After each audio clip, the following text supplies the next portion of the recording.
Hello, everyone. Welcome to another Purposeful Conversations with Emmy here in the PAMI Code Facebook community. I hope you're doing well today. And, despite the lockdown in so many parts of the world right now, I'm guessing that all of the members in this community are actually in social, what's it called? Social isolation, social distancing, quarantine, whatever you want to call it. I think it's actually good that we still have these conversations. We still keep each other company and inspired that this community is actually keeping us together.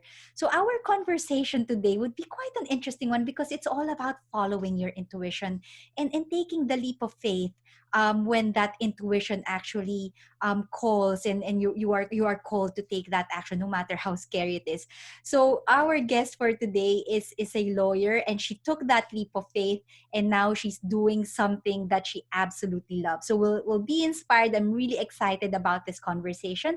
So let's all welcome Natalie Puglisi. Hi, Natalie. Hi, thanks so much for having me. Well, thank you for joining us. I'm really interested to hear about your story because I know that you are a lawyer who decided to take that leap of faith, and you are doing what you are doing now. But could you give us a little bit of background, where you're from and what do you do right now? Yeah, I am located in California. I'm in Santa Barbara. And right now, my business is helping online entrepreneurs. So I'm a legal resource for online entrepreneurs.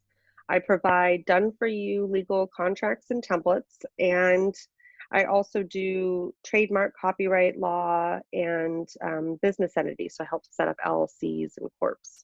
Right. Was this something that you've done in your former role, or is this something completely new to you that, after you've made that decision to take the leap?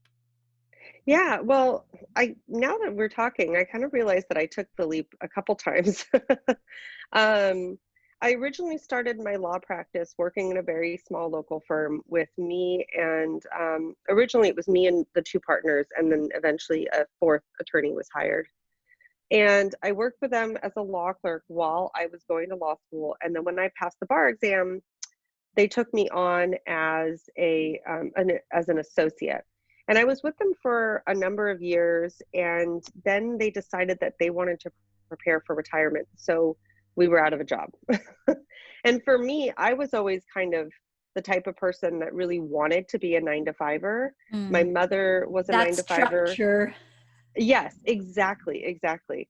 My mother was a 9 to 5er. My father um, was an entrepreneur, and I just really loved, you know, the ritual, I guess, of it. I'm very type A. I'm a Libra, so for me, like seeing her get ready and go to the office and just It's the ritual of it, predictable. totally. I was like, I'm in. I'm game. So when I lost my job, I was very confused, and at that point in my life, I wasn't really aware of the law of attraction, and I wasn't really aware of like how, things kind of line up, how the universe kind of sets things up for you. So I didn't really have trust in that. Mm. So I started my own law firm out of necessity, but at the same time I was still applying to other firms, and and no one was getting back to me with any jobs. And again, I think it's because the universe was like, Telling you you to go you don't somewhere belong. else. Yeah, like you're on your path, just trust me. um so eventually I just started my own law firm, and I found an office somewhere, and I just kind of went with it. So in the process of doing all that, I really kind of had to learn all the ins and outs of starting my own business myself. And eventually, my husband's an entrepreneur. So we have a lot of friends and family that come up with business ideas, and they always consult with him, and then they consult with me on the legal side. And I just thought to myself, well, if my friends and family don't know what they're doing, and I certainly didn't know what I was doing when I was starting, then It there's would be the same for definitely, everyone else. yeah, exactly. There's definitely a community of women out there that are starting businesses and not knowing how to legally protect themselves. So um, I took a leap of faith, and I moved my business online. And that was a really that was a challenging time for You me, to found be your completely honest. niche. How long ago did this happen?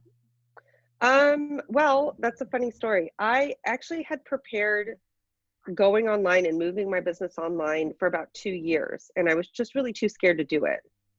And I think part of me was nervous about, okay, what are people going to say? Am I going to be received? Is this something anybody even wants? What are my local attorneys in my community going to say? What are my Mm, other attorney friends going to say? And I just didn't really, I, if I can be completely candid, I didn't have the balls in it in myself to like just mm. go ahead and do it, And just do to go it. ahead Yeah, and it jump. is Yeah. quite scary. And I think it is that social approval that, from our peers and former colleagues, like you are a lawyer and you are expected to work in a certain way and to move online. I don't know what were your thoughts? What do you think your peers were going to think? I thought exactly that. I thought that they wouldn't understand how I could practice in the online space. And there's a lot of stigmas that come with being an attorney, right? Like when someone thinks of an attorney, it's like an older gentleman with a bunch of plaques on the back of the wall, sitting behind a desk, wearing glasses, very intimidating, speaking in a way that nobody understands. And so there's also a stigma within attorneys that if you're not working in like this brick and mortar shop, if you don't have like your own office, then what are you doing? It's so I think Mm, it was that I would be worried that they would look at my calling in a different way and receive it differently, which wasn't the case at all. yeah, yeah, and you just what made you take that leap of faith? Because if you had that thoughts in your head, what made you actually go for it? And it's like, ignore them. Just I'm gonna do what I want to do. Well, it was very challenging, and like I said, it was a 2-year period for me where I just didn't. I was basically frozen. I was building my website, I was writing my legal templates, and then I just sat there. And Mm. like I said, my husband's an entrepreneur, and every day he was like, "Just go and talk about it. Just go and talk about it." It I sounds to think me the I'll universe brought you together yes, to, exactly. Yeah, to give you that yeah, prompt. It's like, come exactly. And on. interestingly enough, I met him about maybe like a month after I'd lost my job. So like Wow. a month into me starting my own law firm. So he really was like an angel to me, helping me figure a lot of stuff out. Meant to But be. totally, totally. I did a lot of inner work, and I did a lot of like understanding where my limiting beliefs were coming from and trying to understand where my fear was coming from. I did a lot of journaling, I did a lot of meditation, and I I uh, I reached the same answer every single time. That was just do it. Yeah. So I Yeah. did. So I just did it. But it took a bit of time because I think what I've noticed as well, with my clients, I'm a psychologist and I see this all the time for people who actually want to take the leap and, just a little bit reluctant. There's a lot of fear. It's the fear of uncertainty, the fear of risk, the fear of failure, the fear of what other people would say, what's expected of you. But ultimately, when you explore those thoughts, and you ask, is it true, is it logical, is it constructive, ultimately you actually have to tap into what is important to you, what is your purpose, and actually to go for it. That's why we call this group living with purpose, because you really have to start there. You need to understand who you are and what you're meant to do and what your true purpose is, and then go for it.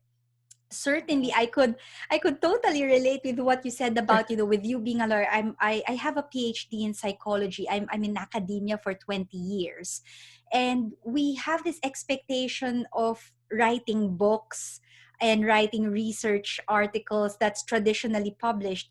I'm traditionally published, that's not a problem. But when I thought about self-publishing, that actually came to my thought as well. It's like, oh, what would people say that, I'm going to be a self-published author? But eventually I've decided, look, I'm actually going to make a bigger impact if I went for it myself, if I didn't have to go through the traditional publishing process that takes years and years before you can get your work out.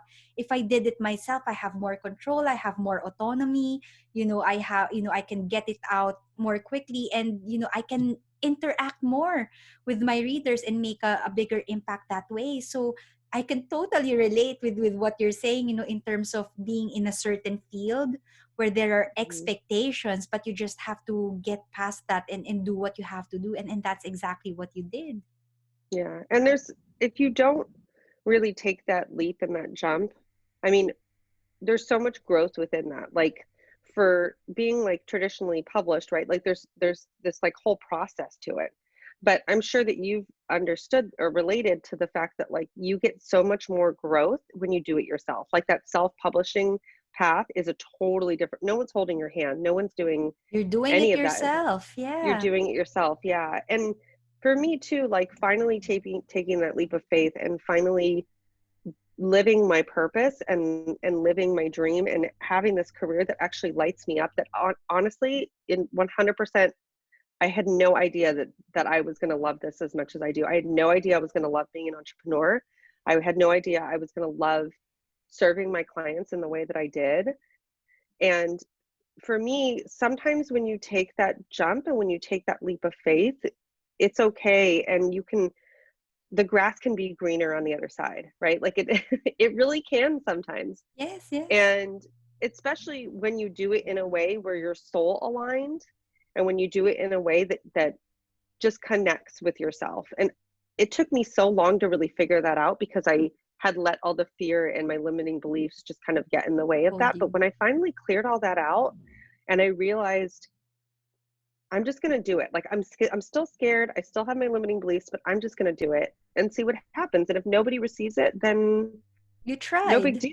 Yeah, Yeah. then no big You deal. gave it, you gave it a go. You're not going to question on your deathbed, what if I Right. tried that? You know, Yeah. you wouldn't have, because you actually did it and you have the answer, right? Yeah, and can't imagine being more fulfilled in my career than if I hadn't done it. And for me, whenever I think about that, it almost brings me to tears. It's so profound for me to think that I could not be living this life if I didn't just trust, if I didn't just jump, right? Yeah, yeah. I think And there are so many people who are set in their ways. And for us who have been through years and years of, academic training, you might be thinking, I've I've invested so much time and commitment to get these qualifications, and there is an expectation for you to use these qualifications in a certain way, and not in this online space, and not in this, doing it yourself kind of thing. But it's yeah, it takes a bit of courage to actually own it and not be dictated by what other people are expecting from your qualifications, right? The thing that I want to ask now is, I know that there are a lot of people who also take that leap of faith, and when they take that leap, they encounter so many challenges, and when they get there, they sometimes question, should I have done it? Should I Did I make a mistake? What would be your advice? If this thought crosses your mind from time to time, how, what does the dialogue look like in your head?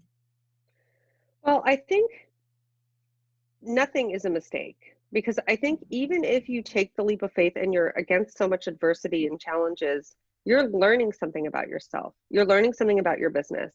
So, my advice would be, if you're feeling challenged, take a look at what those challenges are and adjust. Adjust your business, adjust yourself, journal, meditate, really inwardly reflect. Because for me, I don't think that anything is a wrong path. I think it's just learning something about yourself, learning something about your business, and making an adjustment. So maybe look at it from that perspective of, what can I learn? How can I grow from this experience? I love that. And it's something that I talk about in my books, the growth mindset. It's Mm-hmm. not your perspective is, instead of looking at it as a mistake, you see it as an opportunity to learn. It's an opportunity to grow and to understand yourself. And I don't know if I'm just having a bias towards lawyers or academics, but I have this impression that, people coming from these fields are very logical, very methodical, and quite difficult to tune, to tap into their intuition. Everything needs to be evidence based, everything needs to be logical. If you cannot explain it, then you're not going to go for it. So how did you get past that? How did you Well, learn to tap into your intuition? yeah, well, I that's definitely not a wholly it's not a misconception of us as attorneys. And the reason is because when we go to law school, we're trained to look at scenarios in a very specific way. Mm. There's something that's often repeated in law school from our professors, and that's think like a lawyer. Because just as doctors and even psychologists would approach things and look things in a very methodical, certain way, lawyers are trained to look at things in the exact same way, and that is from a more logical standpoint. So, you're not wrong by having that that preconception of attorneys. That's definitely true. Um, I think that um, learning how to get past that was challenging. I definitely don't consider myself, or haven't ever considered myself, someone that has intuition or follows my intuition or anything like that. But I did have a lot of help along the way. I did have some guidance from a spiritual coach, and she's also a manifestation coach, and she was pivotal in me really making that connection. But in the same breath, I also really credit my intuition to bringing me towards her, and Mm. To and follow that. allowing, Yeah. yes, to follow that and allowing me to connect with her in a way that's trusting of the process. So I think it's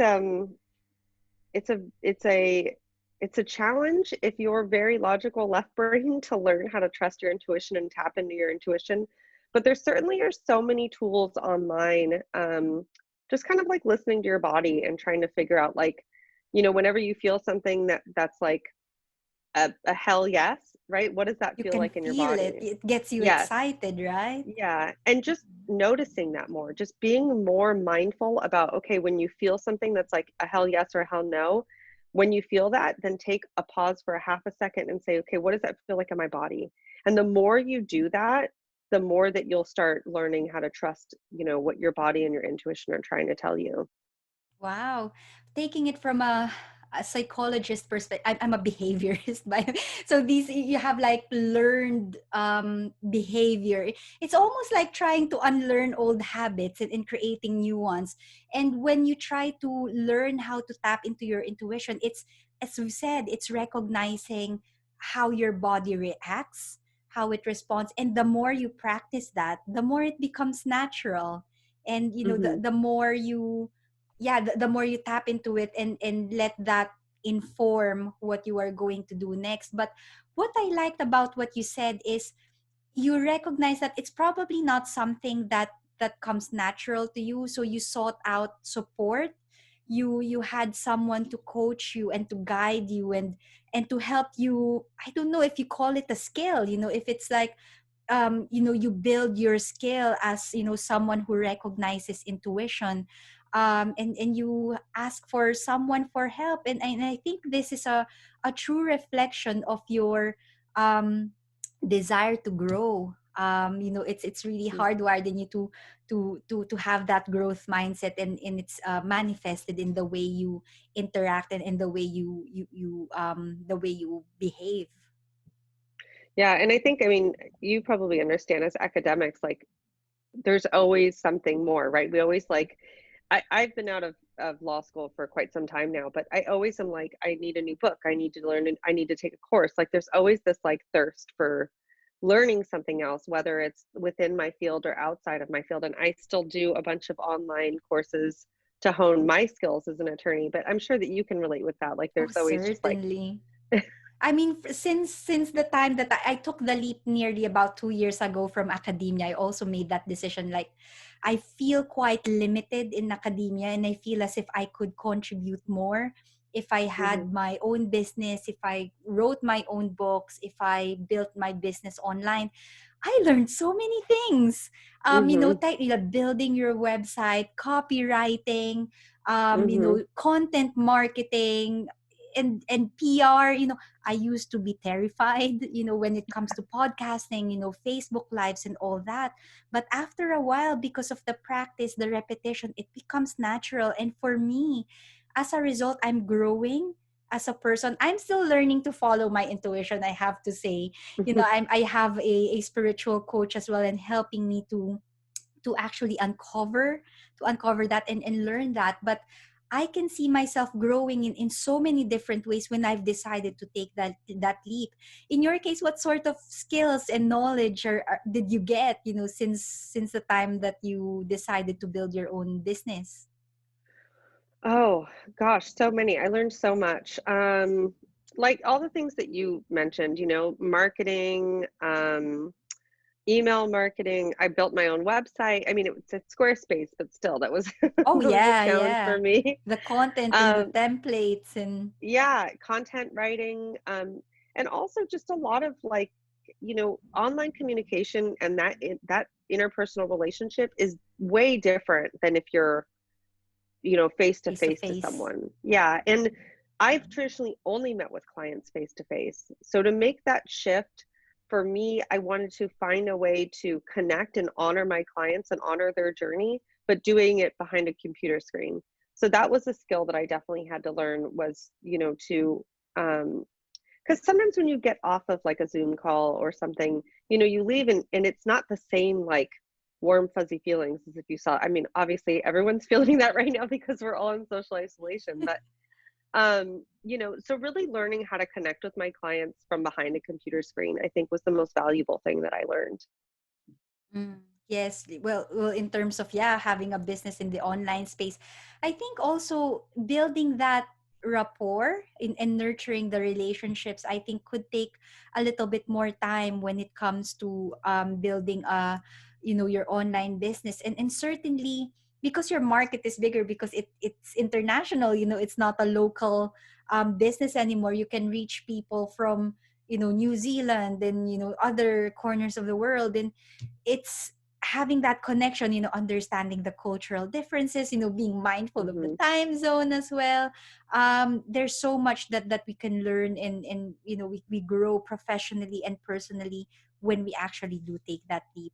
So Natalie, any regrets or any words of inspiration? What would you say to those who are contemplating about taking a leap, but they're sort of paralyzed by fear? Whatever the fear looks like for them, what do you have to say to them? Well, I think you know my answer, that I have zero regrets. For me, this has been the most transformative experience of my life, aside from falling in love with my husband and everything that my daughter teaches me. This is, third in line in terms of really transforming who I am on the inside, which, that's all me. That's all my own work. That's not an interaction with somebody else. And so I definitely don't have any regrets. But my advice for someone, if they're on the fence, if they're not knowing how to proceed, if they're kind of feeling paralyzed, is just to do it. I mean, that sounds so silly, and I think we've heard this so many times over. Just trust, just do it. It'll be okay. There's, because look, if you do whatever it is that's calling you, well, first off, if something's calling you in your heart, then you're meant to do it, Mm-hmm. whatever it is. Secondly, if you're called and you do it and it doesn't work out, then just learn from it, grow from it, use it as a teaching experience. That can, we should never have anything shy of however many teaching experiences that we have, because we get to get better, we get to grow, we get to be better human beings, better trusters of our intuition, fill in the blank, whatever it is. So just do it. And if it doesn't work out, then grow from it. And it does, then grow from it. Awesome. It's just growth, growth, growth. Whether it works out or not, it's an experience, and Hmm. there's something that you can take from it. From a personal or even professional standpoint, it's an experience that you can learn from. 100%. Awesome. 100%. And honestly, it'll probably want to be one of the best experiences of your life. It could be And traumatizing for some people, but it's a learning experience. It's so stressful, it I could have to be. say. When I took the leap, it's really stressful, but Yes. it's exciting as well, because I'm learning. It's almost like you have this fire again, like, oh my goodness, things to do, but things to do, you have that. Yeah. You I have still that feel that thought. way. Yes, like, things to do, but oh my goodness, things to do. So Yeah. It's But it could be one of the most rewarding experiences of your life. So, and you'll never know unless you go through that door and find out. go for it. But yeah, what I also say with, because this is the PAMI code, purpose, action, momentum, and energy. But PAMI also stands for the Greek word that means let's go together. And it is a reminder that if you actually do decide to go for it, you're not alone. You can Yeah. actually seek support. If there are things that you don't know, reach out and ask for help. Hmm. You didn't exist in this planet on your own. There are Hmm. people around you, and I'm sure that if it is meant to be, if the universe is calling you, there's already a network of people who will be there to support you and guide you through this process. You're not alone. I've seen this time and time again, in my life. Every time I took the leap, I don't know how to go about it, but people do turn up in my life to offer that Hmm. support out of nowhere. They just turn up and they offer the support, guidance, and encouragement that I need whenever I need it. So, yeah, Yeah. so Yeah, I absolutely agree. And love it.